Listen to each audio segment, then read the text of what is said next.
देते हैं, फिर आपको चौपाई सुनाएंगे। गरुड़ जी ने कागभूषुंडी जी से 7 प्रश्न पूछा और 7 का उत्तर गरुड़ जी कागभूषुंडी जी ने दिया है। प्रथम ही नाथ कहो मति धीरा, सबते दुर्लभ कवल शरीरा। 84 लाख तरह का शरीर है संसार में, उसमें सबसे दुर्लभ कौन शरीर है? उसके उत्तर में कहते हैं कागभूषुंडी जी, नरतन सम नहीं कबले उदे। मनुष्य के शरीर के समान कोई शरीर नहीं है। कैसे जीव चराचर जा सकते, 84 लाख तरह का जो जीव है वो भगवान से हाथ जोड़कर प्रार्थना करता है, हे भगवान जब देना तब मनुष्य का शरीर। कारण क्या है? नरक स्वर्ग अपवर्ग निसेनी, नरक का, स्वर्ग का और मोक्ष का सीढ़ी है। सीढ़ी से आप नीचे भी जाते हैं, ऊपर भी जाते हैं। इस मनुष्य रूपी शरीर से जब आप ऊपर चढ़ेंगे तो स्वर्ग मिलेगा, मोक्ष मिलेगा। नीचे जाइएगा तो नरक मिलेगा। तो नरक स्वर्ग अपवर्ग निसेनी, ज्ञान विराग भगत सुख देंगे। इसी शरीर से आप ज्ञान वैराग्य और भक्ति पा सकते हैं। हाथी घोड़ा कीड़ा मकोड़ा भक्ति नहीं पा सकता, इसलिए इस शरीर का महत्व है। और उसके बाद बड़े अफसोस के साथ कहते हैं कागभूषुंडी, सो तनधारी हरि भजहीन जे नर। ऐसा महान शरीर पाकर जो भगवान का भजन नहीं करता है, कोई विषय रत मंद मंद तर, सांसारिक सुख में धीरे धीरे डूब जाता है। कांच किंच बदले तेले, कांच का टुकड़ा में आता है। करते जाए परसमनी दे, हाथ से पारसमनी को फेंककर कांच का टुकड़ा ले। इसीलिए इस मानव शरीर का बहुत महत्व है और आपको मानव शरीर मिला है। एक एक क्षण इसका बहुमूल्य है। एक क्षण भी आप नहीं फालतू में बिता सकते हैं। एक एक क्षण इसका ये तपस्या का धाम, साधना का धाम।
मनुष्य का शरीर सबसे दुर्लभ शरीर है और इस शरीर को पाकर उद्देश्य क्या है? भगवान का भजन, भगवान को प्रसन्न करना। और दूसरा प्रश्न है कि बड़ दुख कवन कवन सुख भारी, कोई संक्षेप ही कहूँ विचार।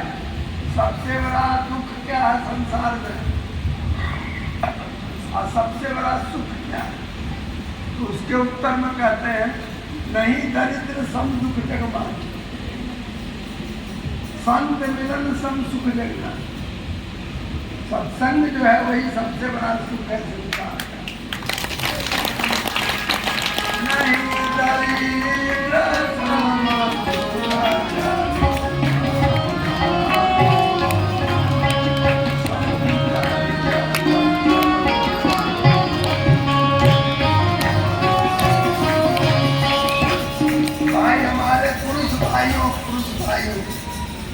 देखिए, नारी समाज हर बात को समझ समझ के तालियां देती है और आप हमारे बुजुर्ग लोग लगता है हाथ पकड़ना छोड़ भूले बिछड़े भी ताली देती है।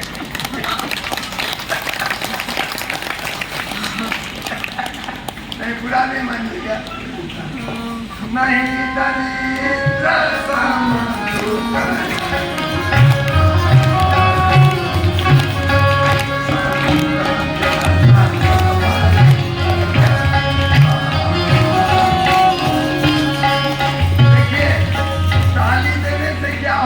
सो बता देते हैं। हम लोग अब हो गए बूढ़ा, अगर आपकी ताली खूब गूंजेगी तो हो सकता है हम लोग और आगे भी राम कथा आपको सुना दें।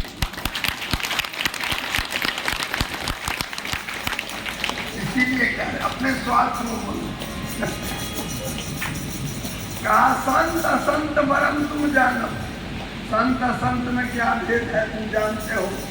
तिनकर सहज स्वभाव बखाना, उनके सहज स्वभाव को बताना।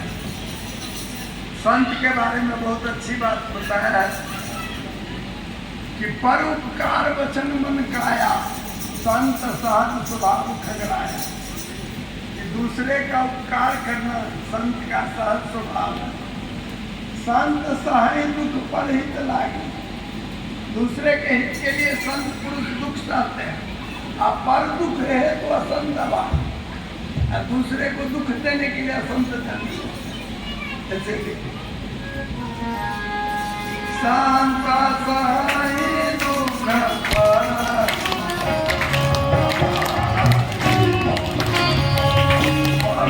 दुख दे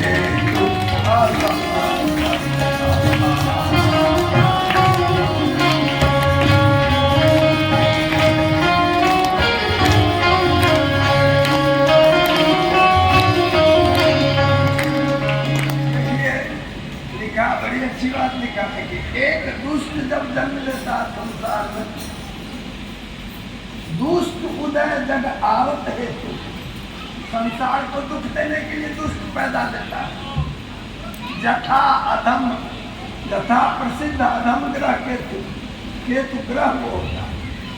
और संत उदय संतति हितकारी, संत लोग सदा दूसरों का हित करते हैं। विश्व सुखद जिमी इंदु तमानी, जैसे चंद्रमा और सूर्य संसार को सुख देते हैं, उसी तरह संत का उदय होता है, उस प्रकार का सुख लोगों को देते हैं।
श्रुति विदित विशाला, सबसे बड़ा पुण्य क्या है?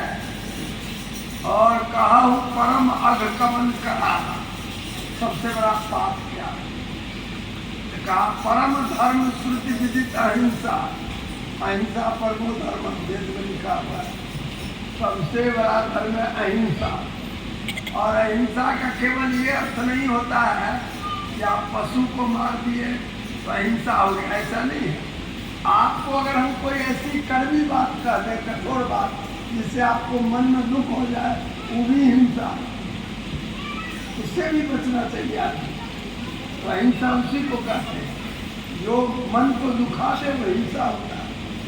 इसीलिए कहा कि परम धर्म श्रुति विदित अहिंसा, पर निंदा समाधिसा, दूसरे के निंदा के समान कोई पाप नहीं।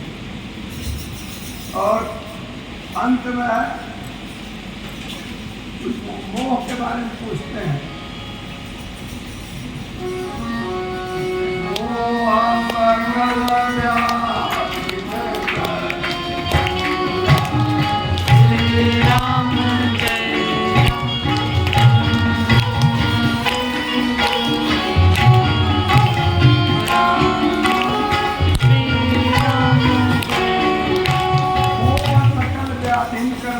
मोह जो है सारे दुख का घर है। मोह है क्या? तो मोह का उदाहरण आपको देते हैं। अब हम बैठे हुए हैं, गा रहे हैं, राम कथा सुना रहे हैं, और मन में हमको अभिमान हो गया, वाह हम ही तो है जो कथा सुना। मोह कथा कब होती? जब कृपा राम की होती है। वही मुंह में शब्द देता है, वही शक्ति देता है। तो जो लोग सोचते हैं हम कथा कर रहे हैं, वही मोह। कथा कौन कर रहा है? राम जी स्वयं कर रहे हैं। राम सुना रहे हैं, राम सुन रहे हैं। आप लोग सब राम के रूप हैं। तो राम की कृपा से ही कथा होती है। वही शब्द देता है, शक्ति देता है, स्मरण शक्ति देता है, संगीत देता है, सब वही। इसलिए संसार में जो लोग समझते हैं कि हम ही सब कुछ कर रहे हैं, यही मोह है। संसार के एक एक कर्म सब ईश्वर के अनुरूप, उसकी कृपा से। राम की कृपा बिना एक फल नहीं मिलता है। यही सबसे बड़ा ज्ञान है। तो मोह जब आदमी को हो जाता है तो सारे दुख का जड़ हो जाता है। मोह सकल व्याधि कर दिया। ज़्यादा समय नहीं है, इसलिए इसको सारांश में कहते हैं, राम कृपा सब नाश ही होगा। राम की कृपा हो जाती है, सारे व्याधि सब नष्ट हो जाते हैं। श्रुति पुराण सब ग्रंथ कहा ही रघुपति भगत बिना सुख नाश। इसीलिए अंत में हम ये कहेंगे कि आप घर जाइएगा, एक बहुत बड़ा धन लेके हृदय में जाइए। क्या धन है? राम की। इसलिए अब अंत हो रहा है, तो रामचरितमानस के अंत में एक दो दोहा है, एक छंद है, एक श्लोक है, उसको कहना आवश्यक, तभी अंत होता है। दोहा क्या है? तुलसीदास जी प्रार्थना करते हैं भगवान राम को। आप लोग भी प्रार्थना करिएगा। रामचरितमानस के अंत में है वो छंद, मौसम दीन न दीन हित। हे भगवान, मेरे समान कोई दीन नहीं है, गरीब नहीं है। दीन हित, दीन का हितैषी तुम समान रघुवीर। तुम्हारे समान गरीब का हितैषी और मेरे समान गरीब। तुम सबसे बड़ा हितैषी हो, हम गरीब। अस विचार रघुवंश मणि आराम विषम भाव। ऐसा विचार करके हे भगवान, हमारा सब कष्ट तुम्हारे। मौसम दीन न दीन तुम समान, अस विचार रघुवंश मणि आराम विषम। सारे दुख को दूर करो प्रभु, एक दुआ। दूसरा दुआ है जो अंतिम है, अंतिम दुआ लिखते हैं कामी नारी प्यारी। इसमें बड़ी सुंदर भाव है, गलत भाव नहीं है। कामी पुरुष को जैसे नारी प्यारी लगती है, अलोभी प्रिय दिव्यदाम, लोभी को जैसे पैसा प्यारा लगता है, उसी तरह से तीव्र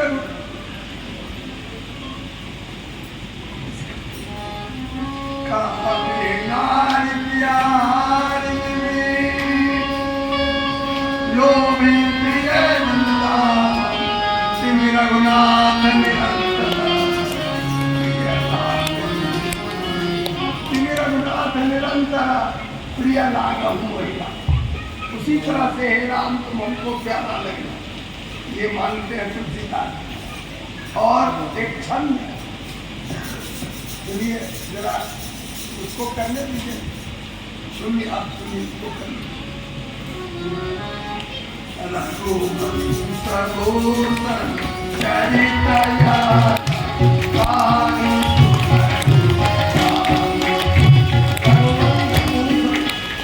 रघुवंश भूषण चरित्र कहीं सुनाई के गावत, ये राम के चरित्र को जो कहते हैं, सुनते हैं, गाते हैं। रघुवंश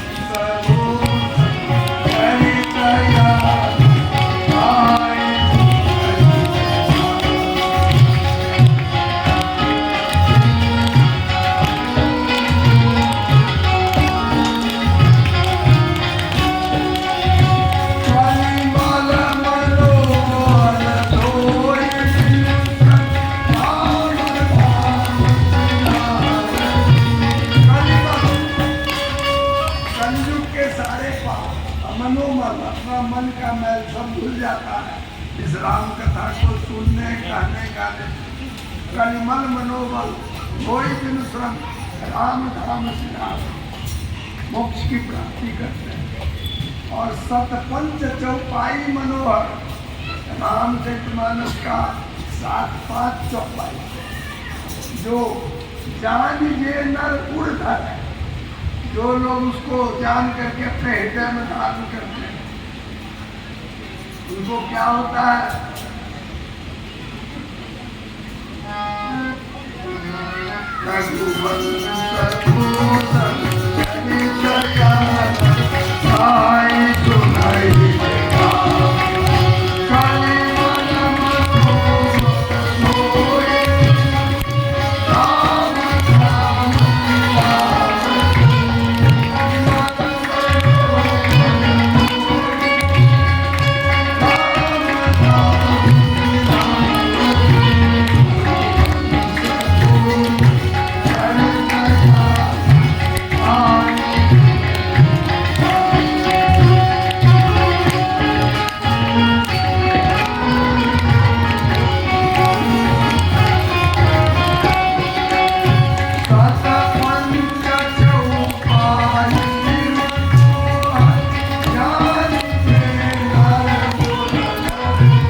सबको भगवान से दान कर लेंगे अगर आप 2-4 चौपाई की हृदय बता। यही पंथ का अंत में का श्लोक है, पढ़ के समाप्त करते हैं।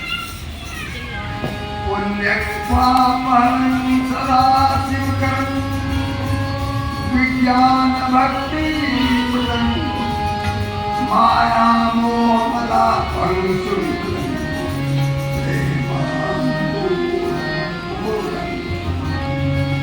श्रीमद्रामचरितमानस भक्त्यावगाहन्ति ते संसार पतंग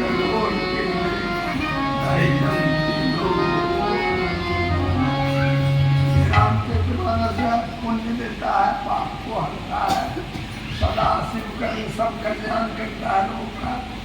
और इस रामचरितमानस को जो प्रेम से अवगाहन करते हैं कि इस संसार के घोर जो तकलीफ है, कष्ट है, भवसागर का दुख है, वह उनको नहीं पछाता। आप लोगों से प्रार्थना है, जो जहाँ है वहीं खड़ा हो जाएंगे। आरती के लिए यहाँ आने की जरूरत नहीं, वहीं खड़ा हो जाएंगे। उसके बाद एक प्रसाद जो है तो आप लोग ग्रहण करेंगे और यहाँ एक कार्यक्रम भी होगा। एक कार्यक्रम होगा, यहाँ कार्यक्रम को देखेंगे। हाँ अभी सुनिए, अध्यक्ष महोदय का कहना है कि आप जहाँ हैं बैठे हुए वहीं पर खड़े हो जाए, ठीक है पद।